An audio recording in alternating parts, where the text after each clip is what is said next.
Hello everybody, my name is Amanda Dounis and I have with me another expert today and her name is Mirela, and we're going to discuss a very important topic about nutrition. Before we do that, I'd like to introduce both Mirela and myself. So a little bit about me. My name is Amanda Dounis. I'm from the Positive Thinking Clinic. I'm an early childhood teacher, counsellor, hypnotherapist, psychotherapist as well.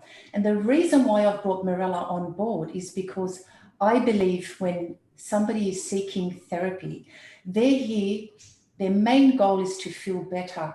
And one thing that I do know, according to my studies on nutrition and mental health, is that nutrition plays an ultimately extremely important role in a person's overall wellness. So I'd like to introduce to you Mirela. Mirela, thank you for coming on today. Thank you for having me, Amanda. So can you tell people a little bit about your background and what you actually do? My name is Mirela Simic. Originally, I'm actually from Croatia, and I've been here in Australia for a couple of years now. I am the owner of Mirelas Nutrition and Training, which is a PT studio located in St. Susie, and I work with a client as a nutritionist and a PT as well.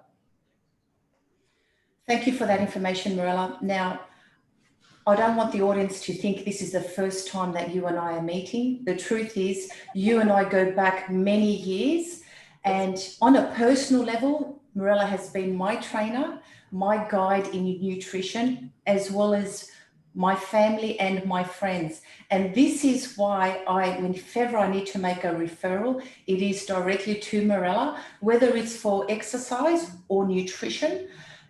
Mirela just happens to be so knowledgeable. She's just that one bit extra than a typical personal trainer, where she knows absolutely everything at a biochemical or cellular level.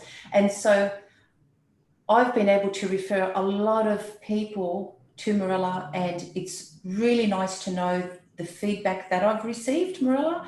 When people stick to your plan and commit and they are consistent, the end result is inevitable. They do feel better, and they do end up fixing all the little issues that they brought to you, and their overall wellness, especially mental health and their biological, any conditions they have that you are capable of within your scope of practice. You've had some wonderful results. So I'm really honored to be able to partner with you and have you on my referral database.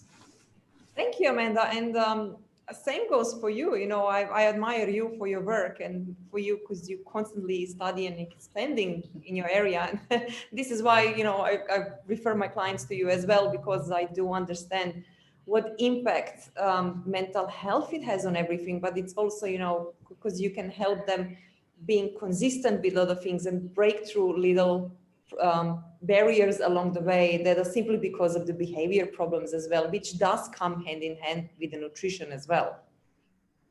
It's true. It's a big picture, isn't it? Some people think, I need to fix this or fix that, and I'll just do this one thing, but it's not. Sleep is involved, rest is involved, attitude, mindset, what we put in our mouth, what we put in our mind. So basically, what would you say? What would you like people to know about nutrition? You know, I was actually thinking lately that nutrition is such a widespread topic, and you know, it's become so popular in the last couple of years. But people are still unaware of what nutrition really is and what nutritionists do to help. So to explain it in a simplest term, nutrition is a study that observes, you know, how disease, how certain conditions, you know, and further health complications can be prevented or improved with the proper nutrition, you know, and with the proper diet and supplements to help along the way. And oftentimes what happens, you know, people, they read different magazines on topics of nutrition without understanding that the advice in those magazines is usually for general public. It's a widespread advice, and it might not necessarily be the best advice for that particular person. So one of the biggest, you know, takeaways also want to talk about is why it's important seeing nutritionists is because, you know, as a nutritionist, when you work with clients one-on-one, You go through the whole questionnaire with them. When you ask them, what are your health concerns? What symptoms are you experiencing? You know, you do go if they had any blood tests or anything. And then you work on them based on what you have in front of you. You give custom tailored advice to that specific person. And, you know, for some people, eating certain healthy foods might not be healthy for them. And it could be, you know, making them ill, could be making them have a bit of allergic reactions. So this is where nutritionists, they come in place, because they bridge this part of what each person should do specifically for their health. That's a really good point. And just to support that, I experienced that myself, Mirela. I remember reading, researching, Googling, and then trying, I called it different experiments, because I was very curious to see, oh, what would happen if I followed this and I followed that? And sometimes there was a positive effect along with sometimes a side effect or a consequence. And that's where I realized that I was narrowing my focus just on one article or one piece of information. And when I did come across you to take care of my nutrition and I've needed support with my nutrition at different stages. You've seen me train for marathons and deplete my muscles, or you've seen me be underweight, and you've seen me with some bloating issues. And that's why going to a nutritionist at that time helped me support my whole, or balance my whole system. And in addition, mood as well. So supporting my nutrition also meant that my mood was also supported as well. It was an overall balance. Yeah, it does create that balance. And you know, there's so many popular diets out there that are not necessarily good in the long term. And people often go, you know, on different diets that actually, you know, they do make them worse. They do make their mental health worse. And they do get the opposite effect with what's wanted and what they want to achieve. So yeah, it's look, nutrition is such a big topic, and it's really hard just to talk about, you know, one little thing for short periods of time. But yeah, it is extremely important. I was in one of my studies on nutrition for mental health. I remember Dr. Leslie Korn in particular, for that particular course that I did. Mm-hmm. She spoke of when you're coming off certain medications, for example, it's really important to balance your nutrition to still do what those medications were doing, so that different organs and different systems within your body don't go into that shock of, or actually they are being replaced by something much more natural. And or even if people need medication, she also showed ways that while medication can have a fast effect but comes along with a lot of side effects that people do not want, doing it with proper nutrition might take 6 months, but it comes so organically, naturally, and without the side effects. Yeah. And with supplementation, like you suggested. Yeah. Look, it depends, you know, for some conditions, people have to go on medications. You know, there's really no talking about it. And especially if there's any hormonal problems as well, sometimes they really do need to go on medications. But again, it's like you said it, you know, when you supplement with proper supplements and a good nutrition, sometimes over a period of time, the medication dosages can be also reduced as well, which again exhibits a synergistic effect for them. They get the better benefits of everything. So it just depends on a person. And I think a very important message to people is that even if there is no way out of it and they do have to use medication, I agree with you, sometimes there's no way out of it. However, nutrition plays a big role as well. So it doesn't excuse them from having good nutrition. Nutrition can help support and even help to detoxify some of the unhealthy side effects of some medication, to cleanse the body and to support. Yeah, it does. So let's say, for example, some of my clients that come in here are experiencing sleeplessness or insomnia, And I do like to look at, of course, stress. And I do like to look at bedroom or sleep hygiene and the rituals that they follow. And we talk about all the environmental things.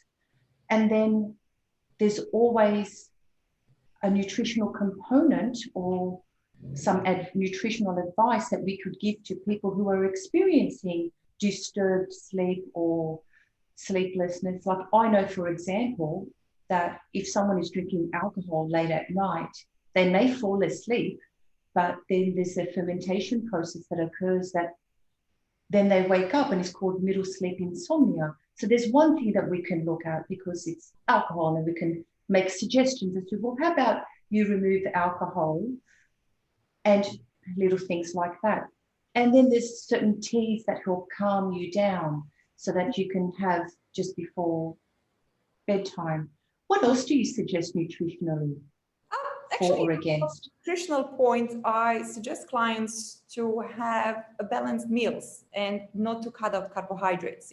Funny enough, a lot of people go now on ketogenic diet, and one of the most common side effects I see with those ones is, people have problems with the sleep. And that simply happens because once when you cut out certain food groups out of your diet, you restrict certain micronutrient intake, and it creates deficiencies. Now for sleep, I find a lot of people, once when you put them on bit of carbohydrate-rich diets in the evening, it does boost the sleep, and it helps them sleep, and they have deeper sleep, and they stay, asleep through the night versus waking up all the time. I do also suggest, magnesium if they're quite stressed, and vitamin B and C as well, because it does help them bring the anxieties a little bit down, and it does help improve their sleep. And, like you, I also look at, okay, so what do you usually do before you sleep? Tell me what's your usual procedure. And most of the time, people are maybe scrolling through the phone or watching TV or having a drink. So it's the same thing. I said, well, maybe let's remove these things. Let's add some more relaxing activities before you sleep. Maybe try and read a book, go for a little walk, meditate, whatever it is that relaxes you before sleep. Because if you look about it, when people drink, it's actually a stimulant. It stimulates your brain for most people. And same when you scroll through your phone, it stimulates your brain. And same with the TV as well.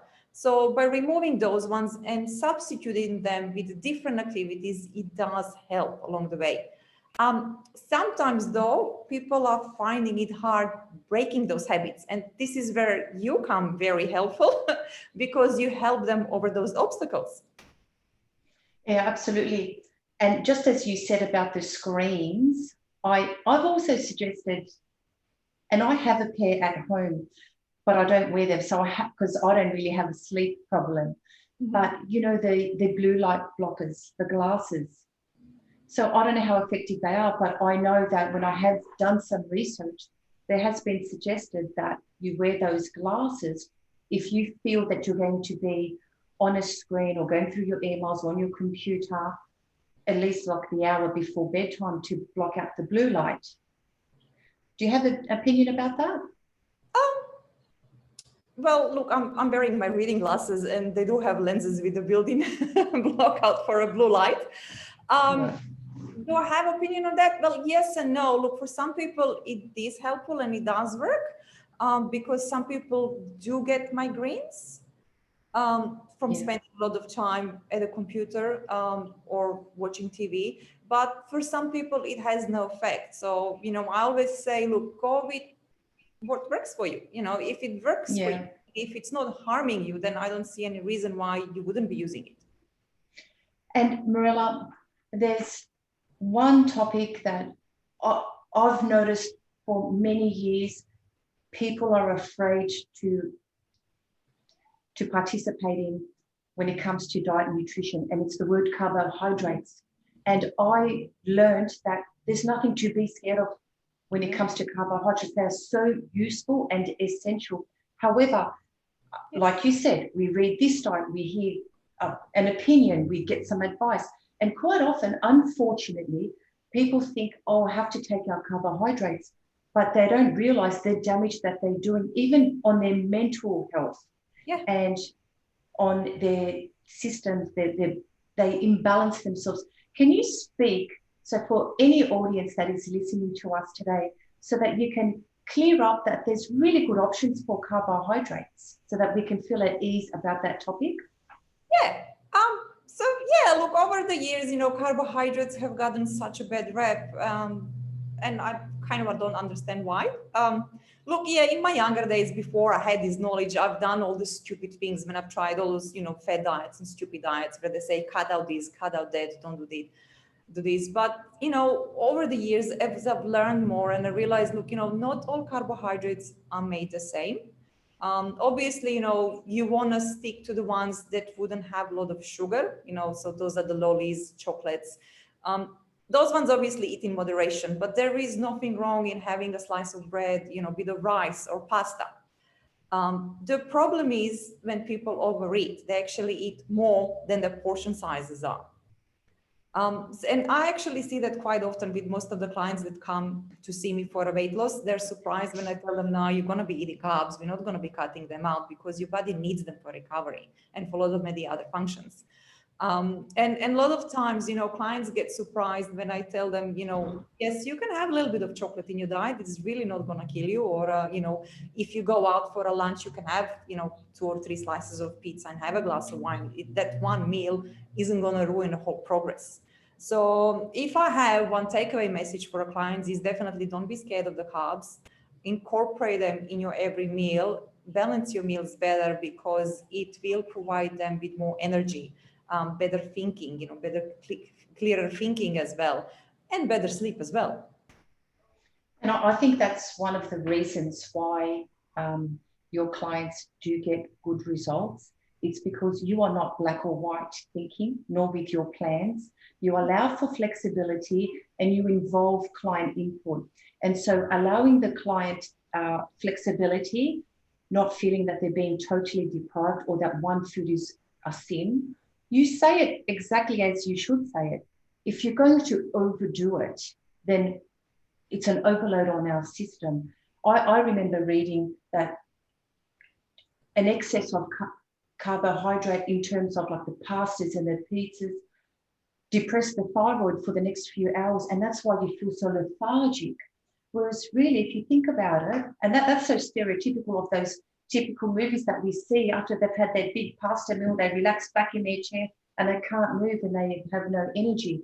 Whereas really, portion sizes shouldn't have that much of an effect on you. If anything, portion sizes, we all can overeat because we know how to. But what you teach clients is portion. Have a bit less, have a little bit of everything. And that way it boosts moods. It helps the foods do their proper function when they're in our system.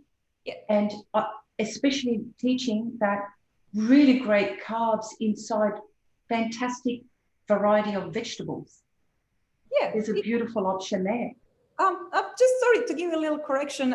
They don't actually depress thyroid function. So what happens when you eat too much carbohydrates or you overeat in general in one meal, it actually increases your insulin. And if someone's having problems with insulin and regulating blood sugar levels, they are the ones that are going to feel very lethargic and sleepy after larger meals as well. So that's the cause of a problem with a lot of people. And that's why I say, managing your portion sizes, it's what's going to prevent all those things.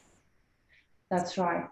I did receive that information in a course, though. It has a depressive effect on the thyroid, not something that's long lasting. An over carbohydrate meal has that effect on the thyroid, then leading you to feel lethargic for the next few hours, which then suddenly goes away. So wherever the correction is there, we're just exchanging information. But it's really good to know that introducing carbs and accepting carbs is nutritional. So a takeaway message there is nutrition from all healthy foods, yeah? And if you want to have a little bit of your fun foods. Yeah, look, everything in moderation, and creating balance in your lifestyle, because it's really not realistic to go on such a restrictive diets they're unsustainable for a long term. And, you know, yeah, there are certain people that need to go on restrictive clients due to their certain health conditions for a shorter periods of time. But for, you know, the rest of us, general population, there is no need to cut out anything. It's just learning, you know, your portions and when to have what, improving your lifestyle, you know, exercising more. And that's what's gonna contribute to the better health overall.